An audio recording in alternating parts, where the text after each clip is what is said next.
Well, hey, this is Steve Moreland again with the Success Publishing Podcast. And as we always do, we're always introducing and getting a chance to talk to amazing authors from around the world.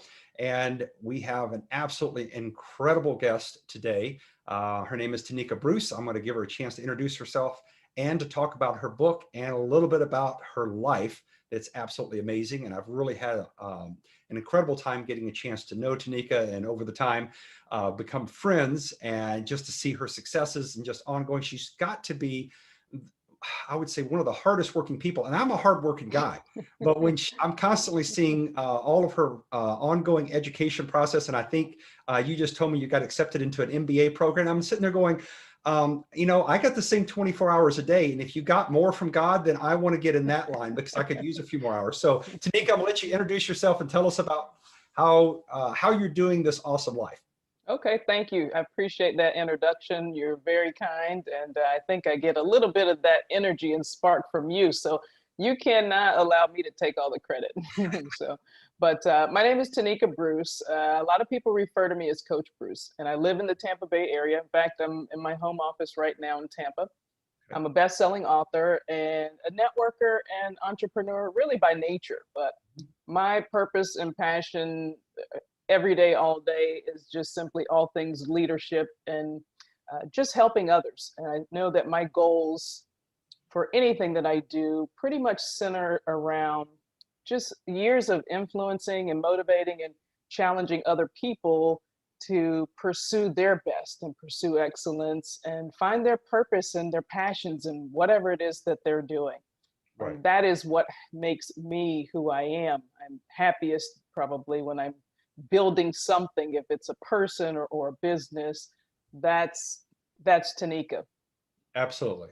Absolutely. So, well, give us a little bit first before we jump in and talk about the book and kind of get into some details there. I know that the book is about leadership and finding the right mentor and making sure you don't end up with the wrong mentoring. But kind of let's back up a little bit and tell us how you became a coach and how all that kind of built up. So give us a little backstory. Well, I can't take any credit for that. Being a coach, I think, just becomes a part of who I am, or became who I am now, because it's just the leadership part, wanting to help others. Mhm. I had a very successful career as a basketball coach. Mhm. And even as young as I can remember, 6 and 7, just being the leader. I mean, I actually got in trouble in second grade for the whole class was paying attention to me instead of the teacher, and I was teaching them something. The teacher called my mom and said, "Hey, you got to come and get this girl," and Great. they're listening to her and not me. But Right. I think that is just something that God has really blessed me with, just that ability to lead others. And so from basketball coaching to always being the person that people call, "Hey, can you help me with my resume? Hey, can you help me with this or that?" Just really enjoying seeing others be successful and be their best is really what makes me who I am. I thrive on that. Great, great. So I want to transition, I guess, from being coach and being a leader and helping all of those individuals become their better version, because I think Okay. that's also going to be part of what you were expressing in your book. So, kind of give me a little bit about there's a message there, and then there's a story.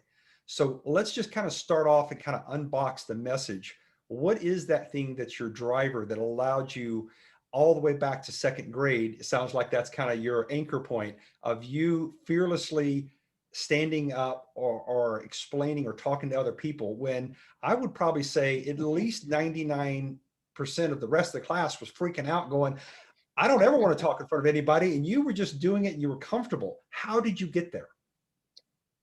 I think that is just something there. It's in me. I can't, again, I don't like taking credit for a lot of these things because it's just who I am.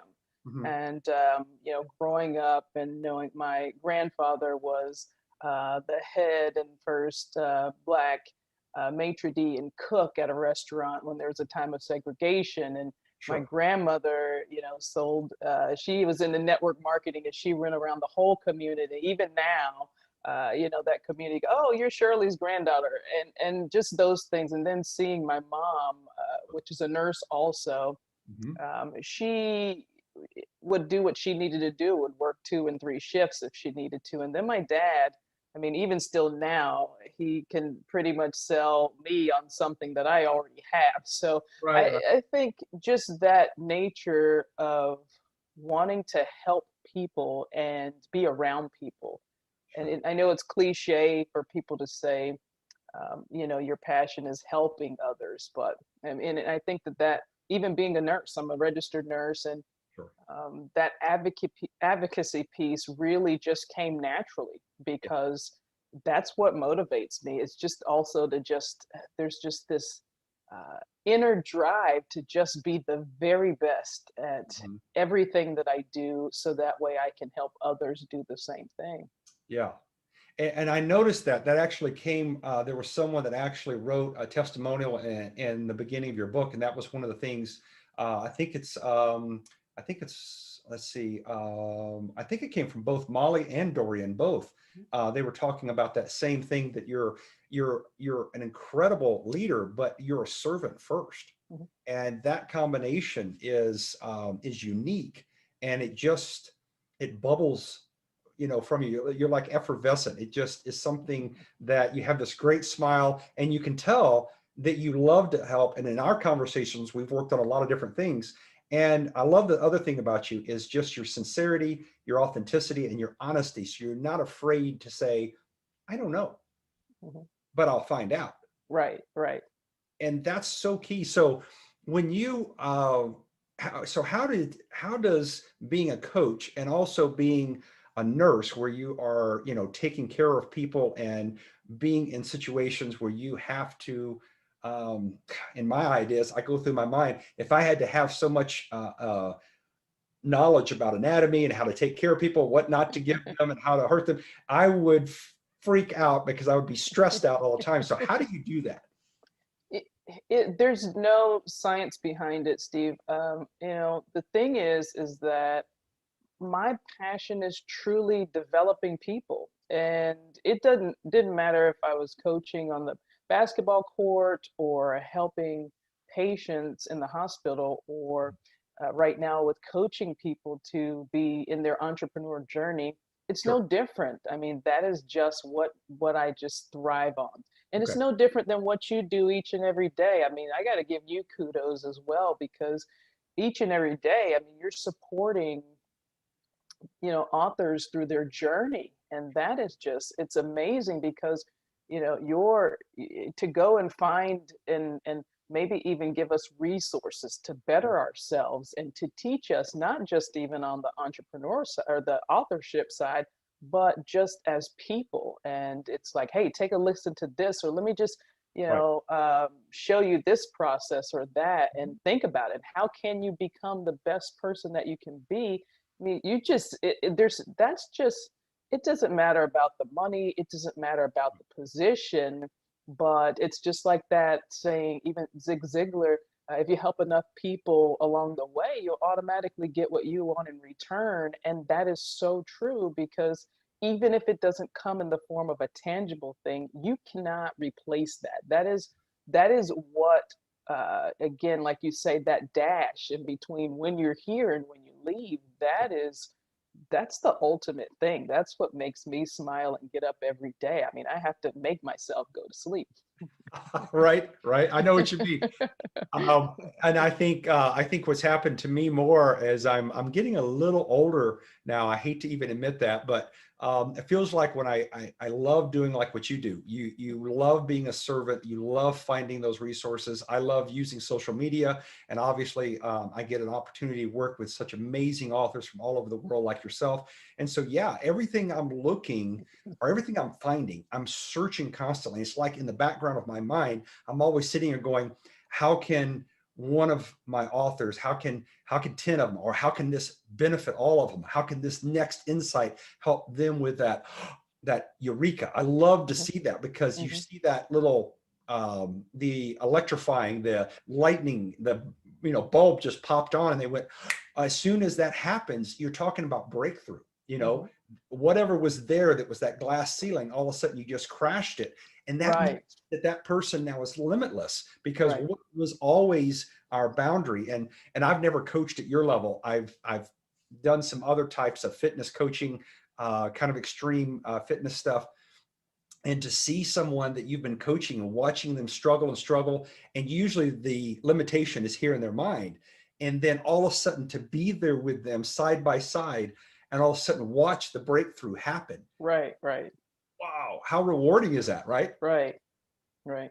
And not even somebody that's struggling, but I mean, on the flip side of it, even the people that are at the height of their career or to working with the best of the best, and being able to contribute something that has given and made a lasting impact on their lives. I mean, Sure. you get to work with the best. I mean, don't be modest over there on your own, but you get to work, and then you still find ways to not only find things that will help, but find things that challenge us in so many ways. And I mean, Right. I couldn't I mean, I've been so blessed by our relationship and with Matt and with Bryson. I'm always confessing my love for Bryson.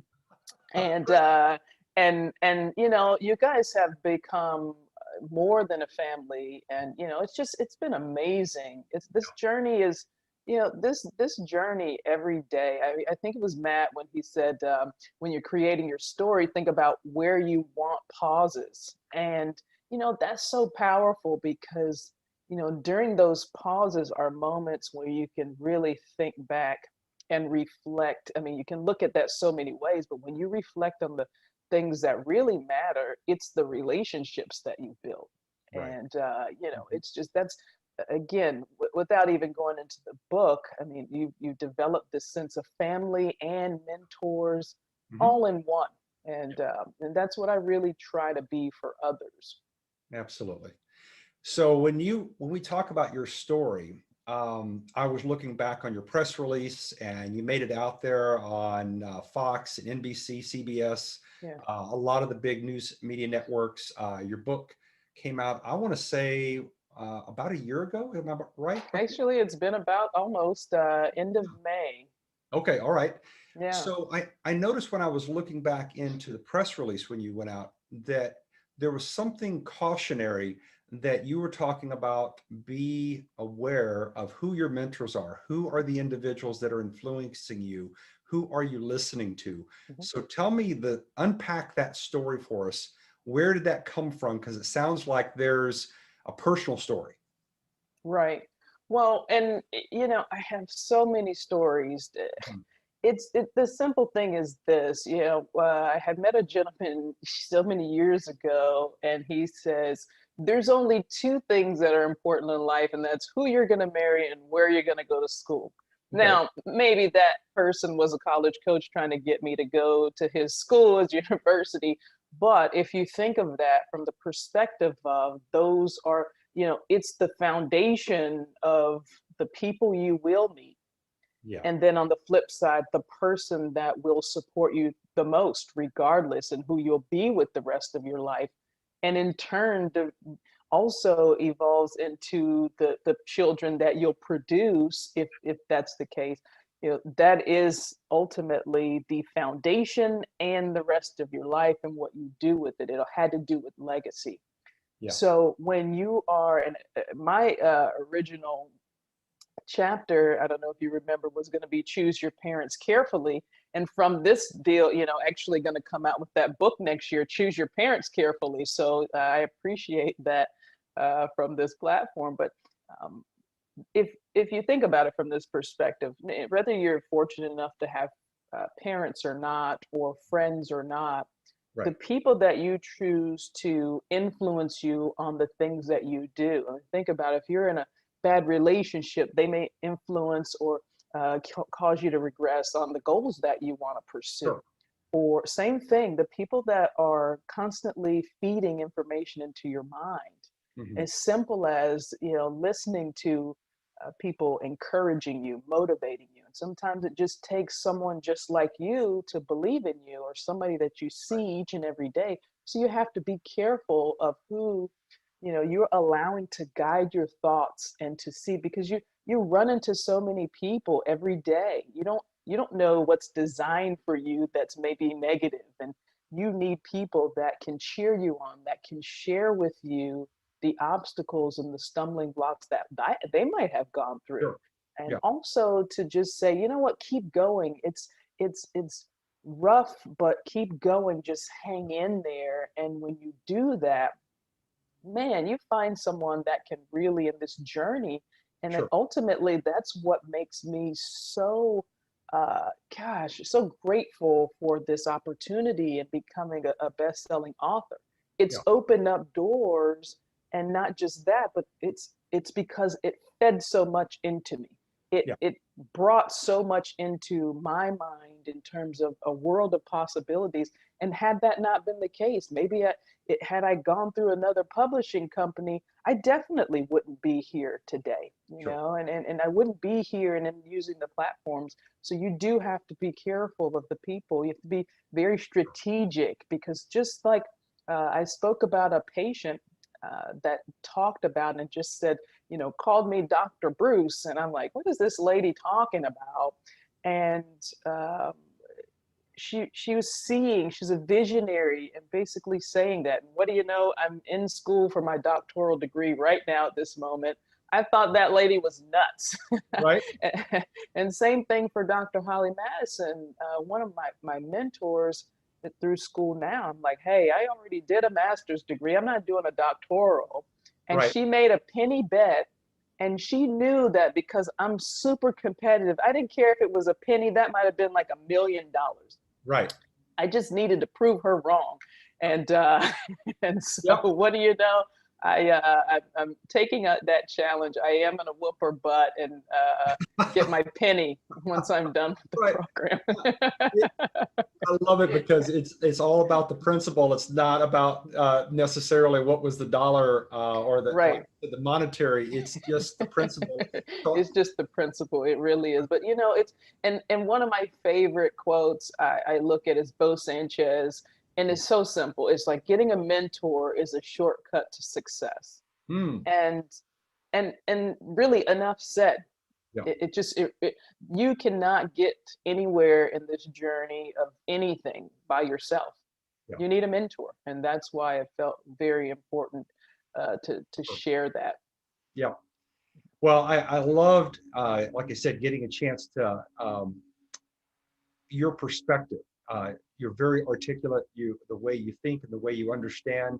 I understand you're getting that doctoral right now. You should also have one in philosophy, because to be a coach and to drive those people to make them do. I don't know.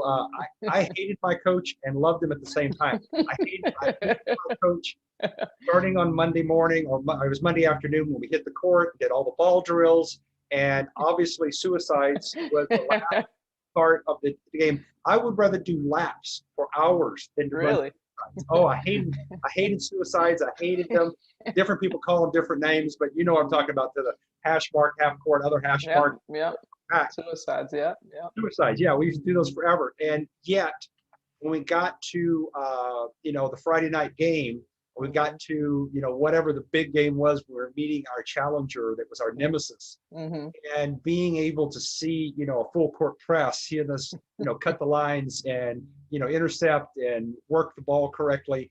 There was just something there, and he'd be standing over the sideline. Obviously, he was like some of the coaches. He wanted to wear whatever he wore was the most obnoxious outfit he could wear and still wear a suit. We tried to burn, because our team's colors were orange and brown, and he actually had an orange suit, literally. And we tried to get a hold of it because we were going to light it on fire and burn it, and we couldn't. But anyway, it was just that part of the game. When we're holding the trophy, we went through the tournament, we played however many games, and we're exhausted. But then to see that confidence there that he led us, and so I see that with you, of being able to be articulate, but also being so well read and well versed that you give the right mentoring, you give the right influence and inspiration at that right moment. That's a talent. I don't know if my former players would say that. They'd say we were prepared, but I don't know if they thought I was inspiration or not. But I didn't do the suicide running, but I had 3 a.m. workouts, and that's a mental test, a toughness, a lot of that stuff you talk about in Rubicon. And Right. but I will say that having those mentors were so powerful. And what is again rewarding is the fact that most of those players now call me, and their parents now, and it's like, oh my gosh, this kid drove me nuts. I wanted to send you home every day, and now you're this beautiful parent. And Yes. that's a part of that reward. And people are calling me every day still, Coach Bruce, Coach Bruce. And I'm like, they hated my guts probably then, but they Yes. knew that we were going to be ready, and they knew that I had a genuine concern for their success. And that's, you can't ask for it. There's nothing else that I can ask for in this life. It's amazing. Yeah. Well, I could see, not only were you an awesome coach, but you're continuing to coach others, whether it's entrepreneurial or in through the nursing environment, everything you do. I just see that being carried forward in all parts of your life. So I know you're super busy. I hope you didn't get up at 3 a.m. this morning, but if you told me you did, I wouldn't be amazed, because I can see that you have to pull some of that stuff in order to get everything done in the day that I see you're doing. So I slept until 4 today. right. That sounds right. Outstanding. Well, again, really great to get a chance to jump in here, spend some time, and understand a little more about why you are absolutely awesome. And I know you're continuing to affect people's lives. And thank you for being part of my life. I appreciate that. Thank you. And I'm trying not to get kicked out. I'm like, hey, I need to do some more books, which again, I am, it's fortunate and blessed to, Sure. author a couple others. I'm excited. I'm so very grateful for just your mentorship. If no one's ever told you, I mean, it's just, and again, just teaching us just the mental part of it, and about consistency, Mhm. and just regardless of when you're down. I mean, that there's so many things. Every time I think about the quote, and I'm a quote person, I love it. I always think about you. I need to get your headshot and coin the quote after you. Uh-huh. It's just saying adversity reveals true character. And that's something that had in my brain for, I don't know, 20 years. Yeah. And I just think about you every single time, and just how I remember the first time, just, hey, are you able to do these things? Right. Can you do and be as great as you can be? And just seeing Right. that to fruition. I really appreciate what you've done, and taking the time out, because we know you don't have to do that. You don't have to spend the time to, I'm sure you have many other things to do than interview me. I mean, so Well, I appreciate that. I appreciate just your encouragement and support. That means a lot. absolutely. And no, I enjoy doing this. And I think, like what you say, I learned from Dr. Frankl when I read his book, Man's Search for Meaning. And without going into all the details, the most important quote when you're talking about quotes is the idea of the therapy that he created after living and surviving 6 years in Nazi concentration camp during World War II, out being a psychologist. And one of the things that he was able to do is he turned a horrible experience into a real-time ability to understand what humans are capable of in the most dire straits.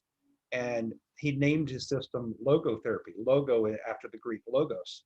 And what he realized is the only thing that matters at the end of the day, when it's the worst possible environment, is how are you interpreting your world so that it is full of meaning. Logos, it means meaning.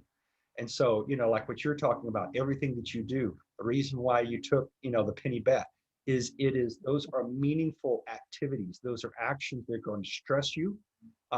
They're going to force you, they're going to push you. But what you do is you keep stepping up. And that's why I think you're doing an awesome job, and you continue to set the standard by being the leader. And that's what you're doing. Your demonstration of your character and what you believe. You don't just talk about it. You lead the way. That's awesome.